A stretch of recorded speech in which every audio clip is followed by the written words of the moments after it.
오늘의 10분 말씀. 여호수아 10장 1절부터 15절입니다. 전장 9장에서 우리는 기브온과 이스라엘 간에 맺어진 평화 조약에 대해 배웠습니다. 비록 이스라엘은 하나님께 묻지 않고 기브온은 이스라엘을 속여 언약을 맺었지만 그 언약은 여전히 유효합니다. 왜냐하면 그것은 여호와 하나님 앞에서 맺어진 언약이기 때문입니다.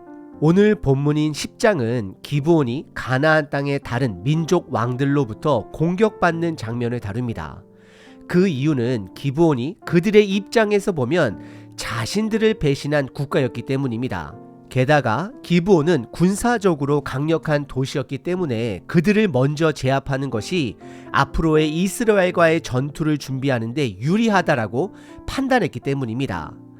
가나안 남쪽의 다섯 왕들로부터 공격받은 기브온은 이스라엘과 맺은 화친을 근거로 즉각적으로 도움을 요청합니다.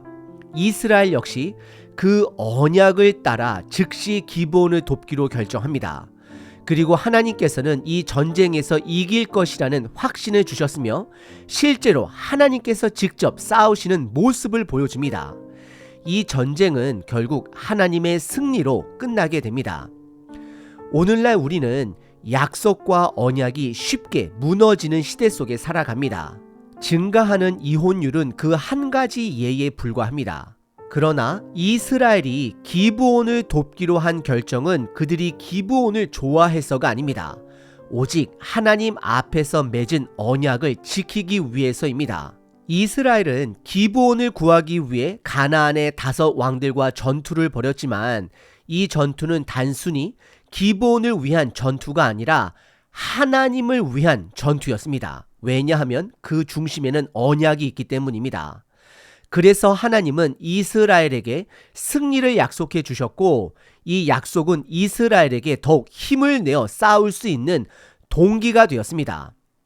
우리 역시 예수님의 죽음과 부활로 인해 이미 승리한 삶을 살고 있다는 사실을 잘 알고 있습니다. 하지만 때로는 하나님께서 직접 싸우실 것이고 승리하실 것이니 우리가 할 일이 없다는 잘못된 태도를 가질 때도 있습니다. 그러나 오늘 본문에서 이스라엘 백성들은 하나님이 승리를 약속하셨기 때문에 더욱 최선을 다해 싸우는 모습을 보여줍니다. 결국 오늘 본문은 하나님과 이스라엘이 하나 되고 이스라엘이 하나님 말씀 안에서 하나 되는 모습을 보여줍니다. 하나님은 여전히 우리와 하나 되어 이 땅에서 영적 전쟁을 이루어 가시길 원하십니다.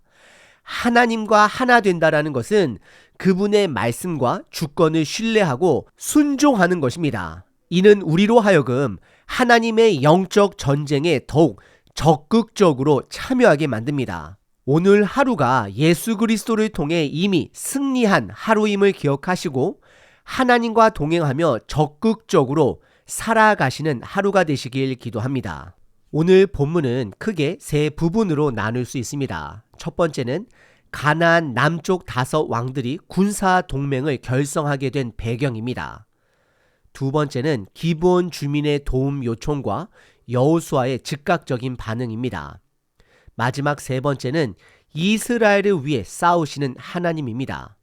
참고로 오늘 본문의 핵심은 언약입니다. 첫 번째 부분은 가나안 남쪽 다섯 왕들이 군사 동맹을 결성하게 된 배경을 설명합니다.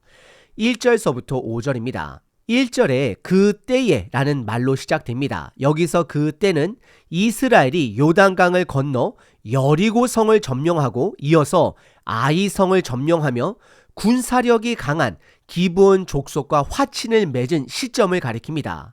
이러한 상황을 들은 예루살렘 왕 아도니 세덱은 2절에서 크게 두려워합니다. 그러나 그의 반응은 라합이나 기브온 주민처럼 항복하는 것이 아니라 이스라엘에 대항하기로 결정한 것이었습니다.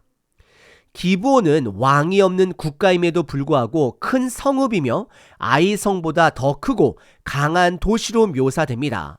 이것은 기브온의 규모가 전투력이 상당했음을 보여주는 표현입니다. 3절에서는 예루살렘 왕 아도니색이 중심이 되어 헤브론 왕 호함과 야르뭇 왕 비람과 라기스 왕 야비아와 에글론 왕 드빌과 연합하여 기브온을 치기로 결정합니다. 총 5국가입니다.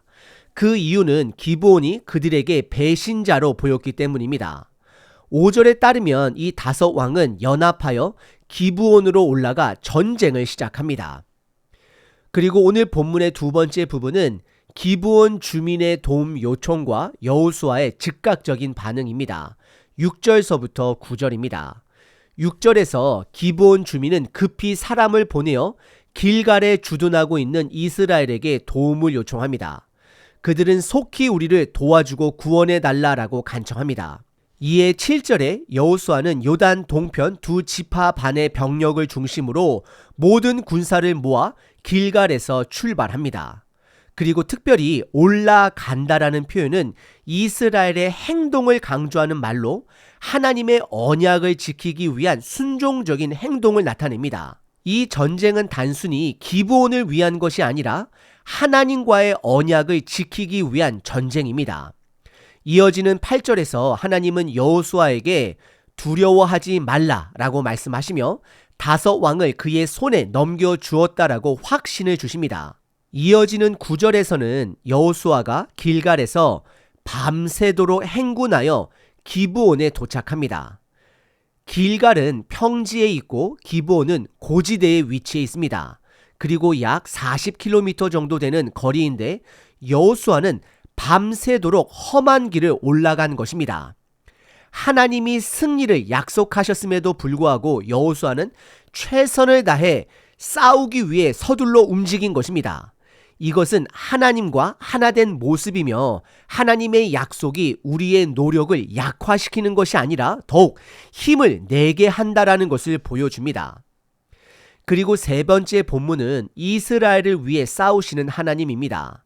10절서부터 15절입니다. 10절은 먼저 전쟁의 결론을 요약합니다. 이스라엘은 기브온, 벳호론, 아세가, 막게다에서 추격전을 벌이며 승리합니다. 히브리어로 10절을 보게 되면 4가지 주요 동사가 사용됩니다. 첫 번째는 패하게 하셨습니다. 하나님이 싸우셨다라는 것을 보여줍니다. 그리고 두 번째는 죽이고입니다.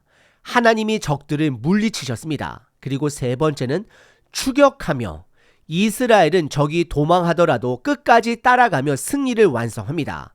그리고 마지막 네 번째 동사는 쳤더라입니다. 개역 개정에서는 생략된 표현이지만 하나님이 적들을 철저히 물리치셨음을 나타냅니다. 그리고 11절서부터는 전쟁의 구체적인 과정을 다룹니다. 하나님은 2가지 기적을 통해 전쟁을 승리로 이끄십니다. 첫 번째는 큰 우박을 사용하십니다. 벳호론 비탈에서 큰 우박을 내려 적군을 죽이셨는데 우박으로 죽은 자가 이스라엘 군대가 죽인 자보다 많았다라고 기록을 합니다. 그리고 두 번째는 12절에 보시면 태양과 달을 멈추십니다. 여호수아가 태양과 달이 멈추도록 기도하자 하나님께서 응답하셔서 전쟁이 끝날 때까지 태양과 달이 멈추었다라고 기록합니다. 참고로 머무르다라고 번역된 히브리어 다맘은 멈추다 또는 잠잠하다라는 의미 또한 가지고 있습니다. 그래서 잠잠하다라고 해석을 할 경우 해와 달이 빛을 잃은 것으로 표현해서 일식으로 보기도 합니다. 그래서 이것은 단순히 시적인 표현이 아니라 실제로 이스라엘과 가나안 족속 모두가 경험한 기적입니다. 또한 이 사건은 이스라엘 역사책인 야살에 기록될 정도로 당시 전투에 참여한 모든 사람들이 하늘의 태양과 달이 멈춘 것을 직접 경험한 초자연적인 사건임을 보여줍니다. 더 나아가 고대 세계에서 태양과 달은 신적인 존재로 여겨졌지만 하나님은 그 자연을 통제하심으로 유일하신 참 하나님 되심을 드러내셨습니다. 14절에서는 이런 사건이 전에도 없었고 후에도 없을 것이라 선언하며 이 전쟁이 하나님의 싸움임을 강조합니다. 그리고 15절에서는 여호수아와 이스라엘 군대가 승리를 마치고 다시 길갈 진영으로 돌아가는 장면을 기록합니다. 오늘 본문은 기브온 주민이 가나안 5왕의 공격을 받을 때 이스라엘이 하나님과의 언약을 지키며 그들을 도운 이야기를 다룹니다. 이스라엘의 신실함은 신실하신 하나님의 성품을 반영한 것입니다. 하나님은 이스라엘을 위해 직접 싸우셨고 동시에 이스라엘은 밤새도록 길갈에서 기브온으로 올라가는 최선을 다하는 모습을 보여줬습니다. 하나님이 승리를 약속하셨음에도 이스라엘은 그 약속에 의지하여 자신의 책임과 노력을 다했습니다. 이로써 성경은 하나님의 주권과 인간이 최선이 함께할 때 진정한 승리가 이루어짐을 강조합니다. 우리 삶에서도 종종 하나님이 모든 것을 행사하시기에 우리의 노력은 필요 없다라고 오해할 때가 있습니다. 그러나 그것은 하나님의 주권을 오해한 것입니다. 하나님은 우리와 함께 그분의 영적 전쟁을 이루어 가시길 원하십니다. 예수님께서 십자가에서 다 이루었다라고 선포하셨지만 우리는 여전히 그분의 승리에 의지하며 최선을 다해 살아가야 합니다. 이스라엘 백성이 여호와의 언약으로 인해 기브온 주민을 도왔듯이 하나님도 예수 그리스도를 통한 언약으로 우리와 함께 하십니다.